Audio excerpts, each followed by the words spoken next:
देख रहे हैं कैपिटल टीवी। मैं हूं आपके साथ कांची बंसल। 4 राज्यों और 1 केंद्र शासित प्रदेश में हुए चुनावों में कांग्रेस पार्टी का सुपड़ा साफ हो गया है। इन राज्यों में कांग्रेस पार्टी बुरी तरह से चुनाव हार गई है। ऐसे में अब कांग्रेस पार्टी के अस्तित्व पर भी सवाल उठने लग गए हैं। ये रिपोर्ट देखिए। देश की सबसे पुरानी पार्टी कांग्रेस की देश के अंदर क्या हालत है, किसी से ये बात छिपी नहीं है। हाल ही में हुए 4 राज्यों और 1 केंद्र शासित प्रदेश के चुनावों में कांग्रेस कहीं अपना मुंह दिखाने के लायक भी नहीं बची। 5 राज्यों में कांग्रेस पार्टी बुरी तरह से चुनाव हार गई। किसी भी राज्य में कांग्रेस पार्टी सरकार नहीं बना पाई। जिस राज्य असम से कांग्रेस पार्टी को सबसे ज्यादा उम्मीदें थी, वहाँ भी कांग्रेस कुछ खास नहीं कर पाई। असम जीतने के लिए कांग्रेस पार्टी ने क्या क्या नहीं किया। कांग्रेस महासचिव प्रियंका गांधी चाय के बागानों तक में उतर गई। बड़े बड़े वादे कांग्रेस की ओर से किए गए। एक समय असम में कद्दावर नेता और पूर्व सीएम तरुण गोगोई, जिन्हें पसंद नहीं करते थे, उन बदरुद्दीन अजमल से ही कांग्रेस पार्टी ने गठबंधन कर लिया। तमाम कवायदों के बाद भी असम में कांग्रेस पार्टी बीजेपी को सत्ता में आने से नहीं रोक पाई। बात अगर बंगाल की करें तो बंगाल में कांग्रेस ने तो सरेंडर ही कर दिया। कांग्रेस पार्टी का कोई भी बड़ा नेता बंगाल में चुनाव प्रचार तक करने नहीं गया।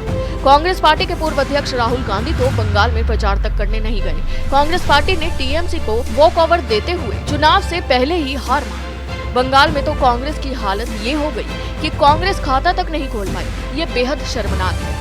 5 राज्यों में कांग्रेस पार्टी अगर कहीं सबसे ज्यादा मजबूत थी तो वो केरल ही था। राहुल गांधी खुद केरल के वायनाड से ही सांसद हैं। केरल की सरकार के खिलाफ चुनाव से पहले जबरदस्त माहौल भी था, लेकिन कांग्रेस पार्टी इन मौकों को भुगाने में नाकामयाब रही। तमाम कोशिशों के बावजूद केरल में भी कांग्रेस पार्टी चुनाव हार गई और पी विजयन एक बार फिर से केरल में अपनी सत्ता बचाने में कामयाब हो गए। पुदुचेरी में तो कांग्रेस पार्टी ने अपनी सत्ता ही गंवा दी।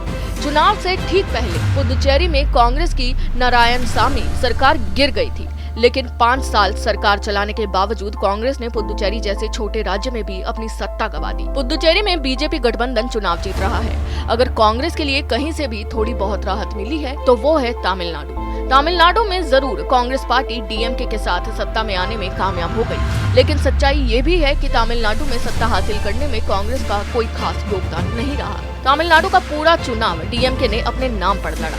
वहीं कांग्रेस तो तमिलनाडु में सिर्फ 25 सीटों पर चुनाव लड़ी। 5 राज्यों में कांग्रेस पार्टी की बुरी हार का सबसे बड़ा कारण है कांग्रेस पार्टी का सेनापति ही ना होना। पिछले लगभग 2 सालों से कांग्रेस पार्टी बिना अध्यक्ष के ही चल रही थी। कहने को तो सोनिया गांधी कार्यकारी अध्यक्ष के पद पर बनी हुई थी, लेकिन कांग्रेस पार्टी 2 सालों से भगवान भरोसे ही चल रही थी।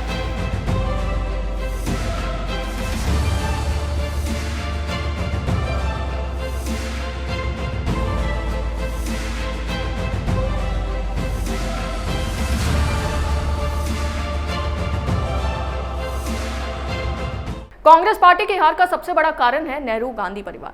कांग्रेस पर गांधी नेहरू परिवार इतना हावी है कि राज्यों के नेताओं को वो आगे ही नहीं करता है और राज्यों के वरिष्ठ नेताओं को नजरअंदाज करना कांग्रेस पार्टी को बहुत महंगा पड़ गया। अभी के लिए बस इतना ही। आप देखते रहिए कैपिटल टीवी। नमस्कार। अगर आपको हमारा वीडियो पसंद आया हो तो इसे लाइक करें, हमारे चैनल को सब्सक्राइब करें और हाँ, बेल आइकन दबाना ना भूलें ताकि आप तक हमारे वीडियो की नोटिफिकेशन पहुंचती रहे। आप अपना सुझाव हमें कमेंट बॉक्स में दे सकते हैं। हमारे साथ जुड़ने के लिए शुक्रिया।